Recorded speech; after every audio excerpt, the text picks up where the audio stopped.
João capítulo 4, verso 19. E disse-lhe a mulher: Senhor, vejo que és profeta. Nossos pais adoraram nesse monte, mas vós, os judeus, dizem que é em Jerusalém o lugar onde se deve adorar. E disse-lhe Jesus: Mulher, crê-me, a hora vem em que nem neste monte, nem em Jerusalém adorareis o Pai. Vós, os samaritanos, adorais o que não conheceis, nós adoramos o que conhecemos, pois a salvação vem dos judeus. Mas vem a hora, e já chegou, em que os verdadeiros adoradores adorarão o Pai em espírito e em verdade, pois o Pai procura a tais que assim o adorem. Deus é espírito, importa que os que o adorem em espírito e em verdade. Amém. Tem alguns textos, como eu falei, que são muito pertinentes à adoração. E esse é um deles, quando Jesus está no poço e ela começa a conversar com Jesus, e Jesus então diz sobre os maridos dela, e ele diz: bom, e é esse ainda marido que você tem, ainda não é seu? Ela se dá conta de que ele é um profeta, de que ele é um mestre. E quando ela tem a oportunidade, a pergunta que ela faz é uma pergunta de adoração. O meu professor de Velho Testamento falava sobre esse verso, ainda que esse verso é do Novo, mas ele dizia, na verdade, o que Jesus estava se referindo a ela eram sobre os 5 deuses que os samaritanos adoravam, que trouxeram junto nas suas peregrinações e trouxeram. E ele diz, na verdade, você tem esses 5, mas nenhum na verdade te pertence. E ela se dá conta disso, e bom, se eram os maridos, porque a palavra Senhor se refere, né, no grego, enfim, no hebraico, para marido ou Deus, tanto que quando falavam de Sara, né, se referia a Senhor, lembra, né, Abraão, todo aquele negócio. Independente do que seja, se ele está ou não certo, o fato é que ali tem princípios muito profundos. A adoração é um negócio que todo ser humano nasceu para. Seja você cristão ou não, dentro de você, no seu chip, aí, no seu DNA de vida, no seu espírito, existe um DNA de adorador. Você não nasceu um intercessor, e eu converso com a nossa equipe de intercessão, conversando com eles sobre isso, de quão difícil é a intercessão, porque nós, enquanto indivíduos, seres, nós não nascemos para interceder. A intercessão, ela surge devido ao pecado, a queda do homem, leva então o homem a interceder, mas na essência, não tinha necessidade da intercessão. Quando o homem é gerado no ambiente do Éden, na perfeição do Éden, ali não existia uma necessidade de intercessão. Nós hoje pregamos, e eu sou um pregador, ou estou um pregador, mas não existe dentro de mim um chip de pregador, porque o dia que eu partir dessa para bem melhor, lá no céu, não pregarei. Lá no céu eu adorarei, porque a essência de quem eu sou, eu e cada um de você, seja você um cristão ou não, dentro de você existe o DNA de adorador. Você é um adorador. A grande pergunta, e aí não se questiona se você é ou não um adorador, isso é fato, está no seu DNA espiritual. A grande questão é quem você adora. Qual é o seu objeto de adoração? Para onde você tem direcionado os seus olhos em adoração? Essa é a pergunta. E é o que ela vem conversar com Jesus, porque ela tinha essa ânsia no seu coração, e ela queria saber aonde se adora, porque beleza, adorar eu sei que eu adoro, eu preciso adorar. Eu adoro aonde? Alguns dizem que é aqui, outros dizem que é no monte, outros dizem que é Jerusalém, aonde se adora? E Jesus diz, a questão hoje não é mais o lugar aonde você adora. E ele coloca 2 alvos. Ele fala o que está escrito a partir do verso 23. Mas vem a hora e já chegou em que os verdadeiros adoradores adorarão ao Pai em espírito e em verdade. Ele diz, vem a hora e já chegou em que os verdadeiros adoradores adorarão. Nota que ele não está falando acerca é chegado o tempo da adoração. Ele diz, é chegado o tempo onde os adoradores, porque não é o que você faz, é a compreensão de quem você é. Você é um adorador. Não é só a adoração que você professa, mas é o seu entendimento de que sim, eu sou um adorador. É a compreensão, é o entendimento de que sim, sou um adorador. E aí ele faz 2 direcionamentos. Primeiro, adora a quem e adora como. Ele diz: adorarão ao Pai, porque todos somos adoradores. Eu e você somos adoradores. A questão é a quem nós adoramos. Jesus responde e diz: adorarão ao Pai. Esse é quem? E a segunda resposta, ela vem como? A expressão de como eu devo de adorar. Ele diz: em espírito e em verdade. Essa forma de como adorar, ela é importante. Em espírito e em verdade. Basicamente, o que ele está falando é algo que vem de dentro para fora. Mas esse que vem de dentro para fora é uma expressão verdadeira. É uma expressão verdadeira do seu espírito. E quando ele diz em espírito e em verdade, é que existe a possibilidade de adorar. A palavra é forte, então eu vou trocar em não verdade. Você entendeu onde é que é o outro lado? Tem como eu fazer uma adoração que não seja verdadeira? Ela ainda assim é uma adoração, mas ela não é verdadeira. E eu vou caminhar agora dentro de uma linha assim um pouco tênue. Seria, na verdade, 2 lados de uma mesma moeda. O primeiro lado dessa moeda é aquele negócio que nós, beleza, eu adoro internamente, é uma expressão interna, ela é em espírito, é algo que eu faço aqui de dentro que ele sai. E aí então, às vezes, nós crentes, nós entramos na igreja e nós apertamos o botão modo adoração. E aí a gente faz assim. Ou aqui. E a gente entra no modo adoração. A gente clica em algum botão interno da gente e nós entramos então nesse modo adoração e adoramos. Eu sei que às vezes é difícil a gente estar focado 100%, nós estarmos compenetrados 100%, tem um bocado de coisa que nos distrai, e aí, falando agora especificamente dentro de um culto, às vezes é um que passa, é alguém que toca, é alguém que levanta, é uma nota desafinada, é uma voz desafinada, é um negócio que cai, é qualquer coisa que às vezes ele nos tira, que a gente não consegue conectar. Eu entendo isso, e eu não quero ser talvez pietista demais, de não conseguir enxergar isso. Não era esse a minha intenção. O problema é quando nós nos acostumamos a adorar no modo adoração. O problema é quando nós viemos e nós já nos acostumamos. Eu falava isso semana passada. Um dos problemas de nós não hospedarmos a presença de Deus é quando nós nos acostumamos com ela. Nós atiramos para comum. Nós não reverenciamos toda vez que Ele aparece. Nós tiramos, por exemplo, e isso aconteceu muito, e a gente já, quem é mais antiguinho, já pôde viver esse tempo, principalmente no início dos anos 2000, onde a gente teve que fazer uma mudança de mentalidade, porque a adoração, num primeiro momento, era simplesmente preparar para a pregação. Então, o grupo de louvor, ele tinha o objetivo de preparar o culto para a pregação, como que se culto fosse qualquer outra coisa a não ser culto. A gente tira esse negócio que a gente faz aqui, chamado culto, como uma reunião onde eu aprendo da palavra, uma reunião onde eu cresço, onde eu amadureço. Algumas pessoas dizem, bom, esse é o momento onde eu aprendo sobre a palavra, porque é o único momento que ele lê a Bíblia. Outros têm esse momento como lugar onde vão ser abençoados, onde eles vão encontrar a bênção e vão ser abençoados, e por isso eles vêm, e aí então entram aqui e participam desse momento todo domingo, sem perder um, porque esse é o momento que ele entende que ele vai ser abençoado, que de alguma forma sobrenatural Deus vai tocá-lo, e ele então vai ter forças para poder seguir adiante.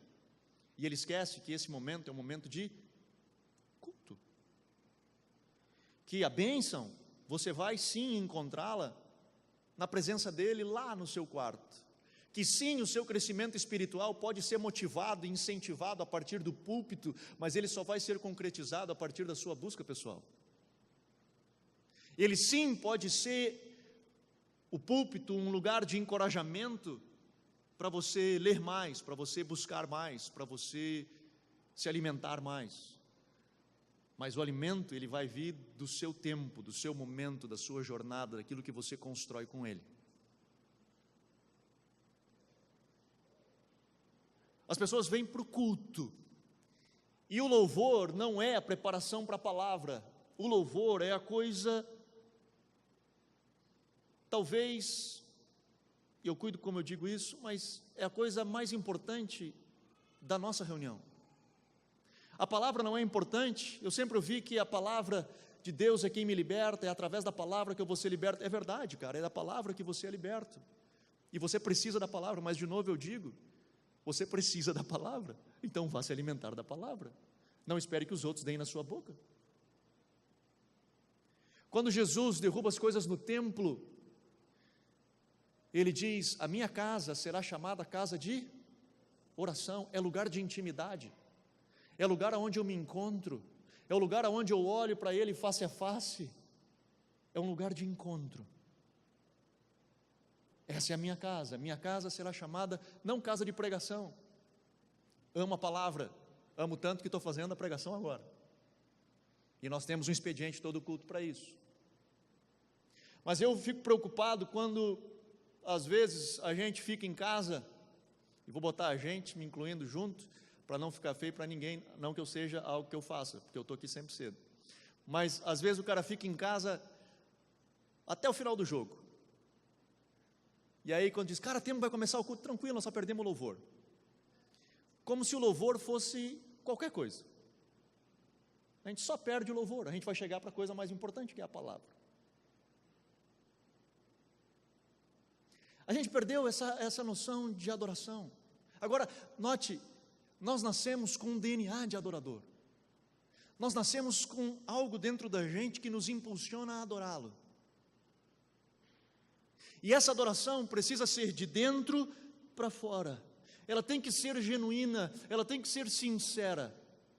Então não basta eu entrar aqui, estar aqui às 7 horas e apertar o botão modo adoração, eu levanto, sem que isso de fato expresse o meu interior. O outro lado da moeda é que a minha adoração, ela também é expressa através de atos, de ações. Ela não é só aqui tipo, eu sou um cara mais tímido, eu sou alguém que não me expresso muito, é mesmo? Pegando o exemplo do futebol, como é que é em casa quando dá um golzinho? Hein, não? Ou no estádio, eu vou para o estádio, porque é uma forma de adoração, dá o gol, o cara fica assim, não, cara, a gente beija até quem não conhece, é ou não é? A gente dá uma, nunca viu na vida, é assim, quem vai no estádio sabe que é isso mesmo, tu abraça, beija, te amo, nunca vi na vida.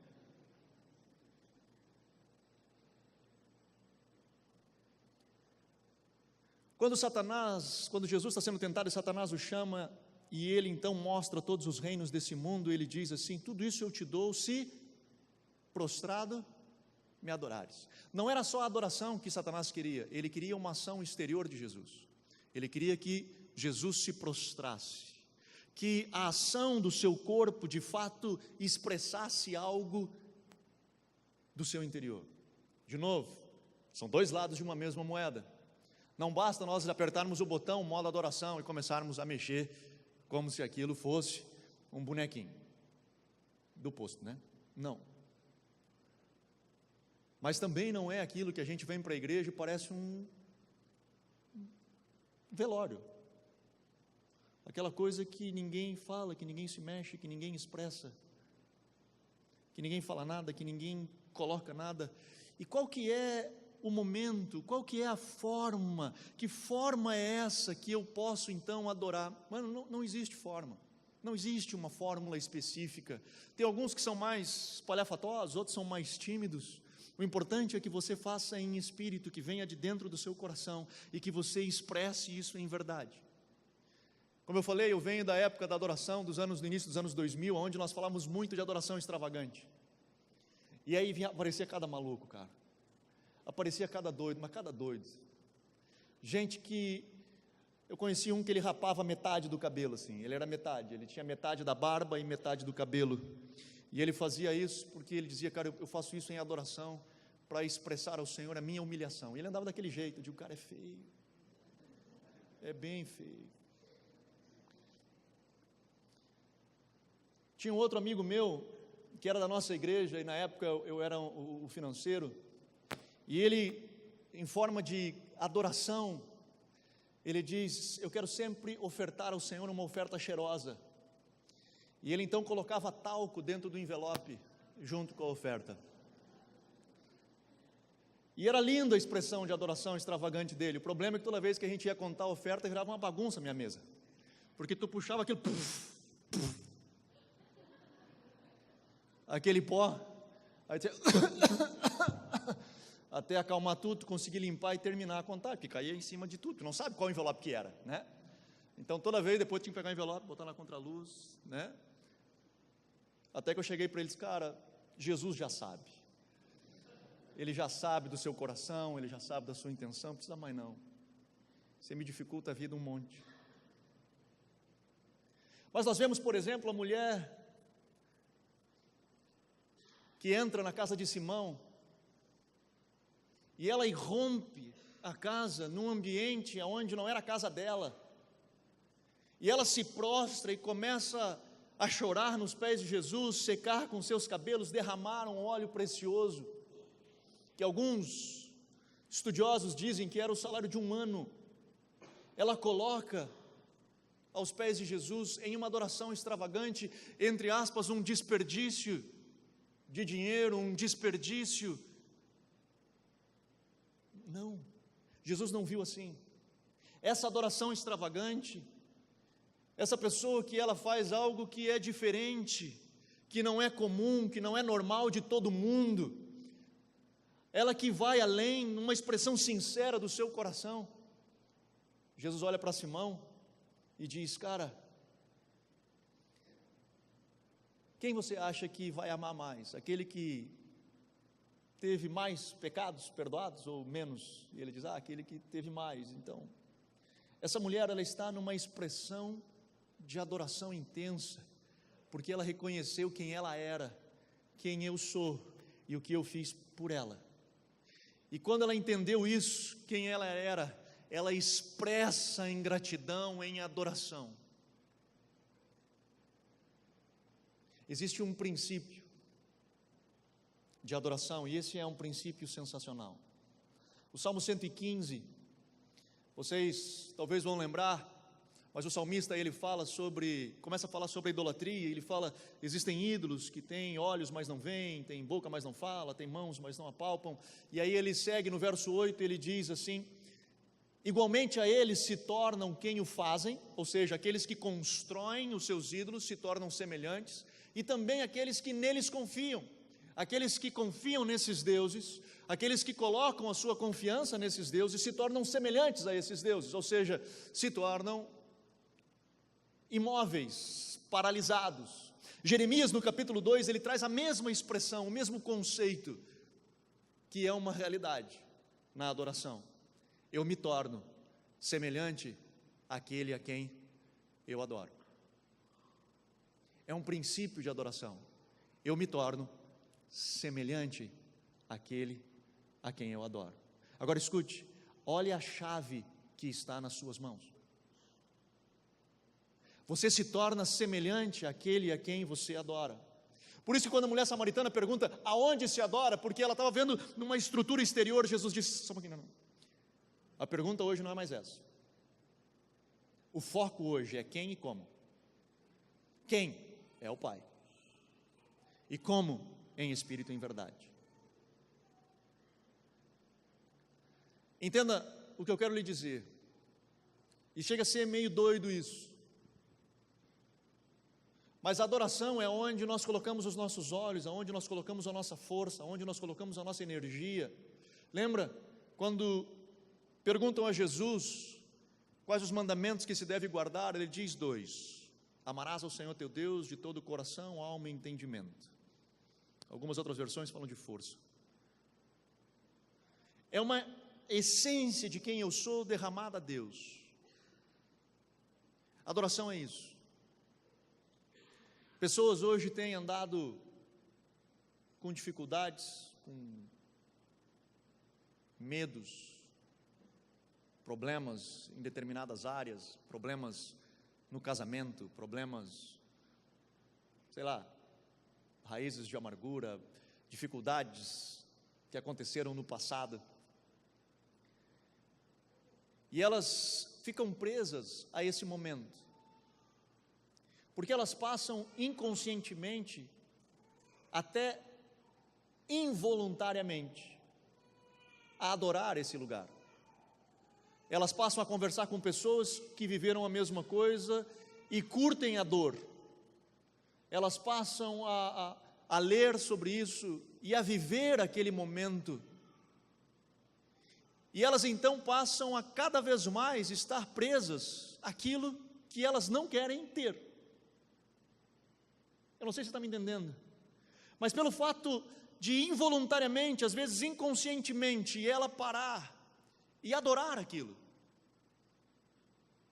gostar de estar conversando sobre aquilo, de não conseguir virar a página, de não conseguir tirar os olhos disso e colocar no Senhor e adorar ao Senhor, ela passa a adorar o momento, ela passa a adorar aquela raiz de amargura. E talvez você já conversou com pessoas assim, que toda vez que você senta com ela é sempre uma dificuldade, é sempre um problema, a gente sai pesado, a gente sai mal daquilo, porque ela não consegue se desvencilhar daquilo, aquilo que ela odeia, ela passou a adorar na verdade,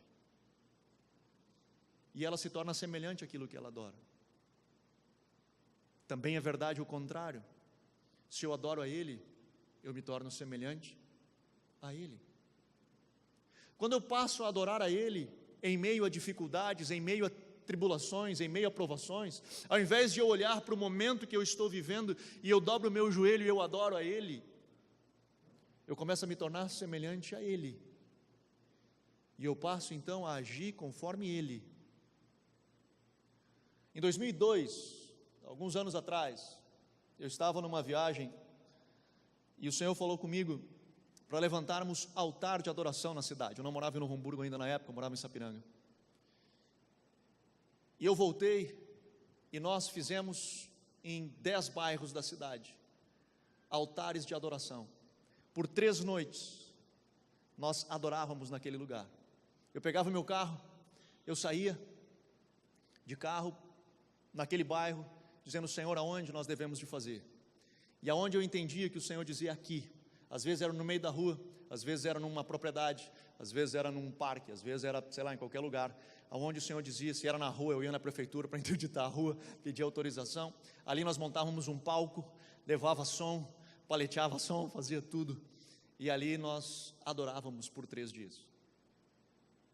Se chovia, como algumas vezes choveu, valendo, de tempestade, de nós estar segurando as lonas do negócio para não virar o palco, não voar tudo, e nós segurando ali tudo molhado.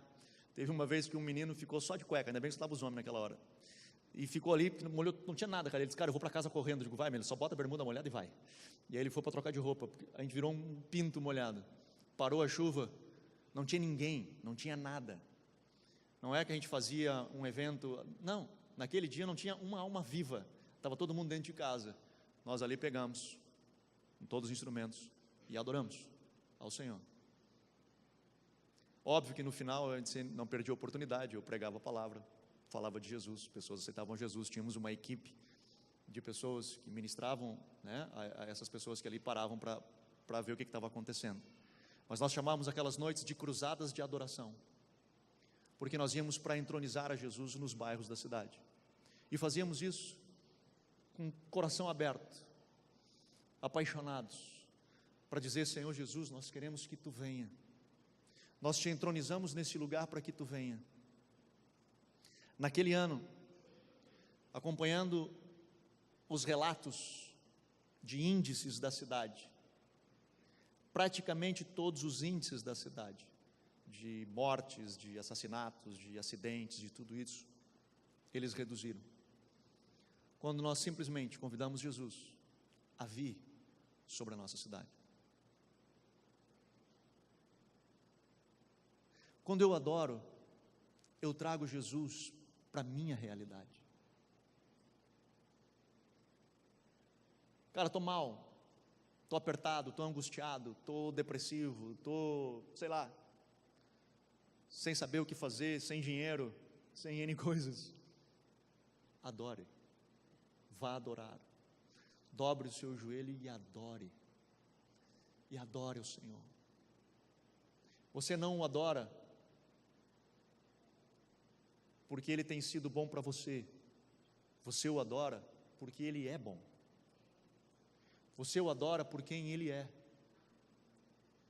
Eu sou, e você o adora. Mas como eu sei que eu estou adorando certo, como eu sei que eu estou fazendo as coisas certas, se aquilo que eu estou fazendo é adoração de verdade, meça pelo resultado. Você tem se tornado semelhante a Ele?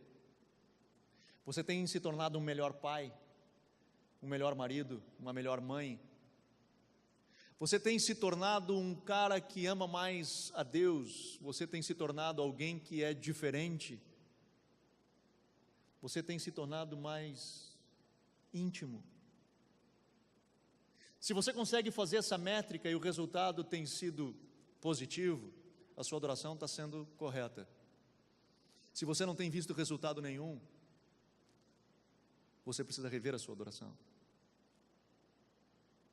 Você precisa dar uma revisada de como é que ela está aí, de como nós temos nos colocado diante dEle, de como nós temos nos posicionado em adoração, porque de novo, somos adoradores, nós somos. A pergunta é, quem nós estamos adorando? Nós estamos adorando a nossa situação, odiando ela, mas não tiramos os nossos olhos dela. Odiamos tudo que envolve ela, mas não conseguimos tirar os nossos olhos dela. Que coisa doida isso. E cada vez mais eu me torno semelhante a ela. É um princípio da adoração. Cada vez mais eu estou preso a ela. Cada vez mais eu estou amarrado àquela realidade que eu não quero, que eu odeio e não consigo sair dela. Ou você levanta os seus olhos e você adora ao Pai em espírito e em verdade. Você atrai Deus para a sua realidade. Você já imaginou isso? A preciosidade que papai colocou nas nossas mãos e que às vezes nós esquecemos, que nós perdemos a consciência de que nós temos dentro de nós um DNA de adorador. Não sei se você é afinado ou não, não importa. Não sei se você toca um instrumento ou não, também não importa. Não é disso que eu estou falando. Eu estou falando do seu coração derramado diante do Senhor, em espírito e em verdade. Amém? Vamos ficar de pé. Nós acreditamos em um Deus que age, em um Deus que move, em um Deus que transforma.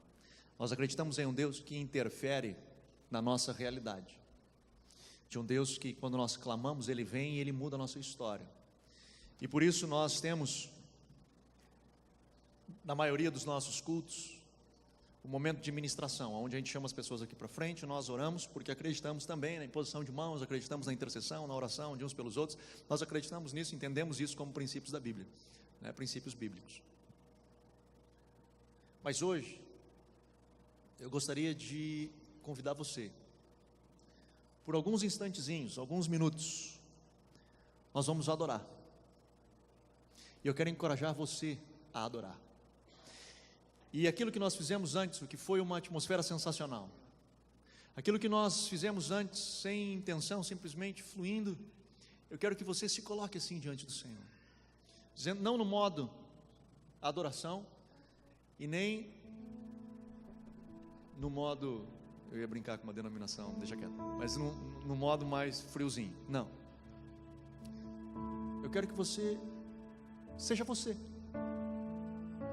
Seja você. Se você gosta de bater palma, bata palma. Se você gosta de sentar, senta. Se você gosta de deitar, deita. Se você gosta de correr, corre. Se você gosta de pular, pula. Eu quero que você adore. E talvez você hoje esteja de fato precisando de alguma coisa, de uma intervenção sobrenatural na sua vida. Como Como eu falei, nós cremos nisso. Mas agora eu quero que você convide Jesus para vir à sua realidade. Eu quero que você convide Jesus. Cara, mas eu não estou vendo solução, cara, porque lá em casa está feio, está complicado. Minha mulher não dá mais, meu marido não dá mais, meu pai não dá mais, minha mãe não dá mais, sei lá, minha empresa não dá mais. Eu não sei qual é que é a sua situação. Eu não quero que você olhe para a sua situação, eu quero que você olhe para Ele. Eu quero que você o adore. E à medida que você vai adorando a Ele, você vai se tornando semelhante a Ele. É um princípio da adoração. Então exerça isso que você tem, esse DNA seu de adorador, e o adore. E por alguns instantes, alguns minutinhos, eu quero convidar você a adorá-lo um pouquinho mais. Aleluia. Sim, papai, nós te adoramos nessa noite. Mais uma vez nos achegamos a ti, Senhor, em adoração.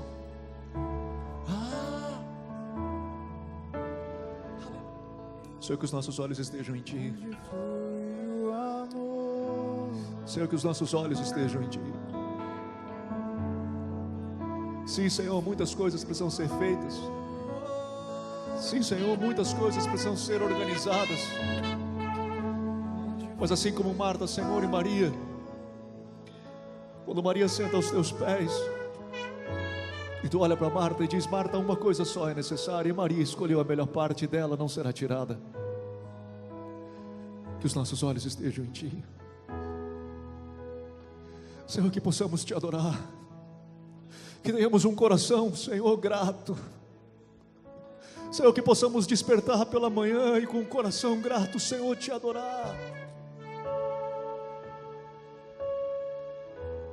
E que qualquer coisa que venhamos a fazer, quer comais ou bebais ou qualquer outra coisa, Senhor, que possamos fazer para a tua glória, para a tua adoração, para a tua adoração. E nesse processo, Senhor, nos tornando cada vez mais semelhantes a ti. Senhor, através da adoração, te trazemos para dentro da nossa realidade, te trazemos para dentro da nossa casa, te trazemos, Senhor, para dentro da nossa empresa, te trazemos dentro, Senhor, da nossa família.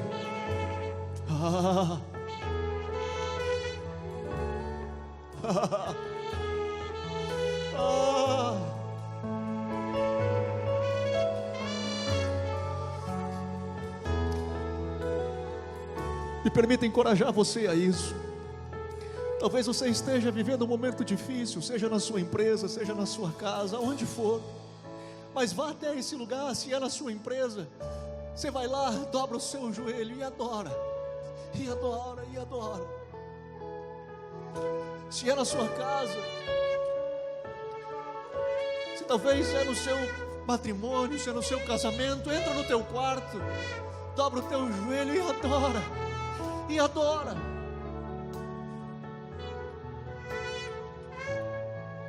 Adora, adora, adora.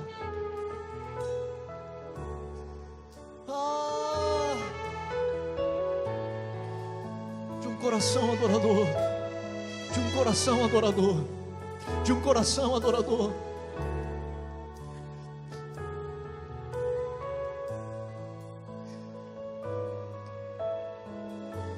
Te amamos, Jesus. Te amamos, Jesus.